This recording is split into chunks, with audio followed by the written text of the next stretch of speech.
All right.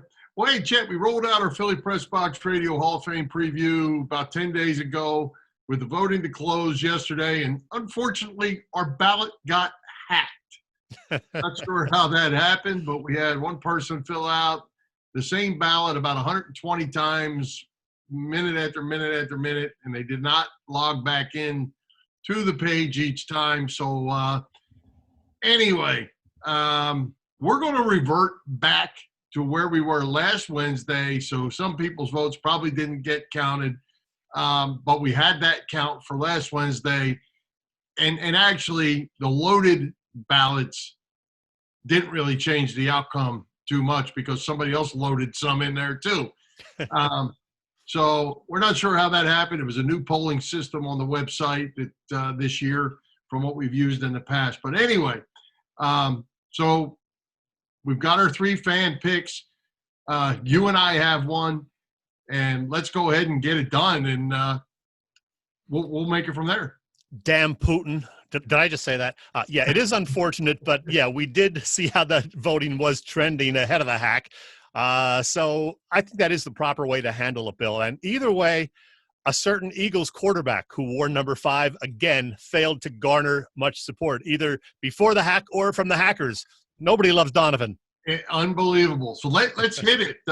We'll run through these. We'll get down to the final 3, and then you and I have to make a decision and put our guys in there. So let's go from the bottom to the top. Okay, so number 16, and then we had 3 tied. It would be like 13, 14, and 15. That was Darren Dalton was dead last. The next group was Chet Walker, Ron Hextall, and Jimmy Rollins.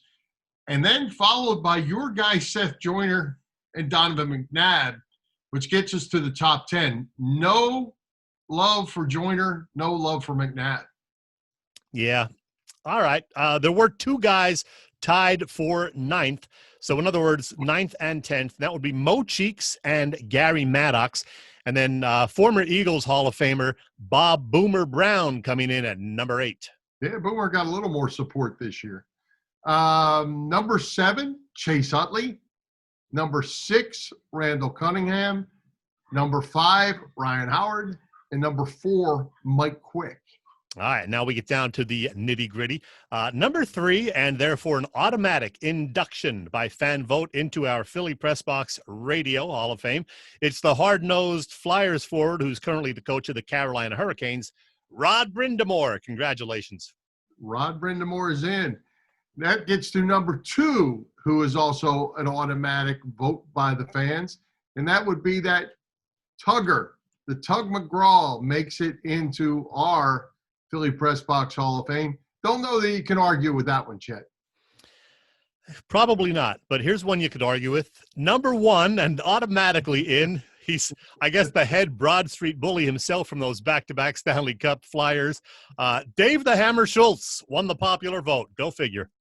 Yeah, well, Chet, I'll say it. Schultz, McGraw, Brind'Amour are in. Did the fans get it right?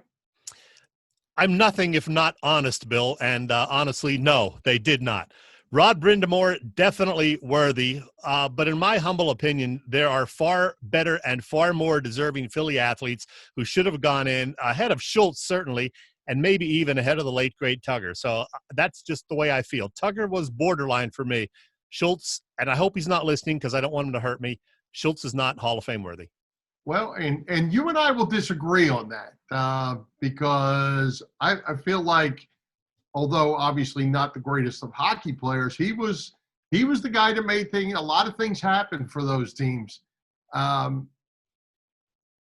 Without him in the Broad Street Bullies, they don't do what they did. I think he was an integral part of making that happen. And, is he the greatest player? Certainly not. Is he maybe the best teammate? Maybe so.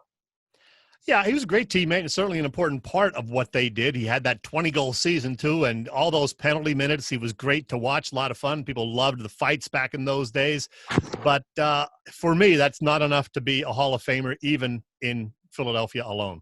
Okay. Well, now you have one. I have one. You're up. One of the 13. Yeah, I'm pretty sure we did not pick the same guy. So we didn't confer on this beforehand. If we did pick the same guy, I'd be shocked. Bill, as you might have guessed, I gave Seth Joyner consideration because he absolutely deserves to be in. I thought about the two quarterbacks on our list, Randall and, yes, Donovan. So many great years and highlight film plays from both of those guys.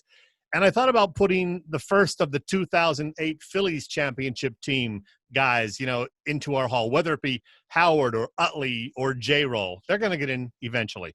I considered all of those guys, and to a lesser extent, Mo Cheeks and Mike Quick. But ultimately, I went back to the first guy I mentioned who happened to be a first-time candidate for our little hall. I'm not sure why it took so long for this guy to get on our ballot. Let's call it an oversight on both of our parts. But yes, it is Seth Joyner, Bill. I know he didn't score well in the fan battling, but check out what this 8th-round draft choice did during his 8 terrific seasons as an Eagles linebacker.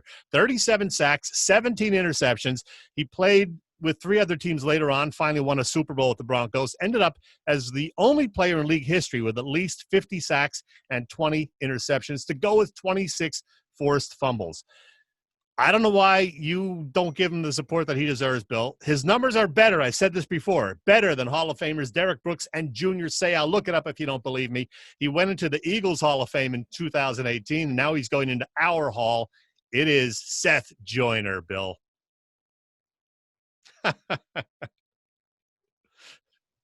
Okay, so we're down to 1. And I don't actually have my write-up because I don't know where it is. But I knew who I was going to pick. I was surprised that you didn't pick him, and I thought he was going to get in on the fan vote. And this might surprise you, but I'm going with the number 4 guy in the fan vote, and that's Mike Quick. The numbers speak for themselves. He's got a handful of 1,000-yard seasons. Still holds a ton of Eagles receiving records to this day. He actually, when he started out on the ballot just a year or 2 ago, he didn't get a whole lot of love either. More than your boy Five and Joyner did. But I'm going with Mike Quick as my guy, Chet. All right. I can't argue with Mike Quick. That's a good selection. And I think Seth Joyner is a very good selection too. Maybe you don't, but I do. Yeah. I'll tell you who I really gave serious consideration to, and this was kind of odd, I think. Mo Cheeks. No, it wasn't Mo Cheeks, okay. But it was Ryan Howard. Yeah, I did too. And the fan voting, Ryan Howard actually had more votes. Chase Jimmy Rollins being the third of the 3, which is a little bit surprising to me. But Ryan Howard did in a 5-year period what no Philly, including Mike Schmidt, has ever done. And I gave Howard long and hard consideration for this pick. Well, let me tell you, I did too. As I said, I was thinking, one of these guys should be going in very soon. And if I was going to pick one of them, it was going to be Ryan Howard, just because of those 5 amazing years. I think Jimmy Rollins has a more legitimate chance at the Baseball Hall of Fame. It's still kind of a long shot, but I think he's got the best shot of the 3 key guys to get into the Baseball Hall in Cooperstown.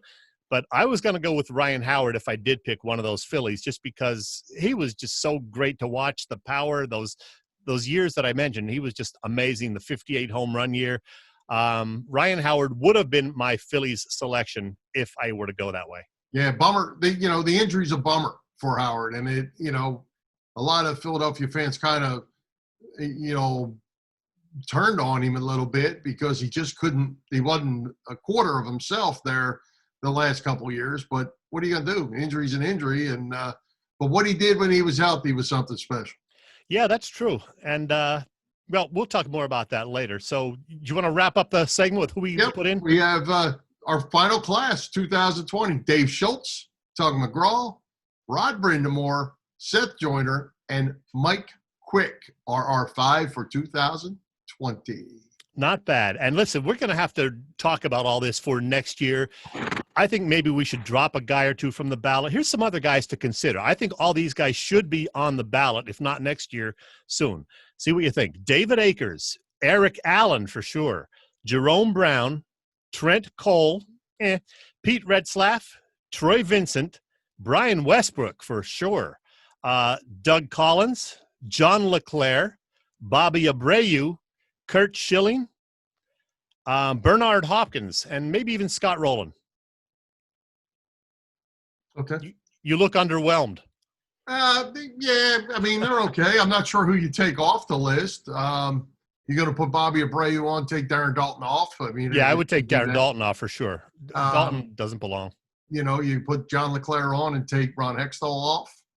You know, I think it's kind of hard to take guys off, but obviously you can't have 30 people on it either. So, yeah, I mean, we'll talk about it, figure out the best way to go. But they're all good names you put on there. I'm not sure many of them are Hall of Fame worthy, though. Okay, so here's an idea. Expand it to 20 next year, but only let the fans vote in 2, and then you get 1 and I get 1. We could try that, too. Just because, you know, we got the cream of the crop already, and now I think it's getting bloated if we put 5 in every year, you know? All right.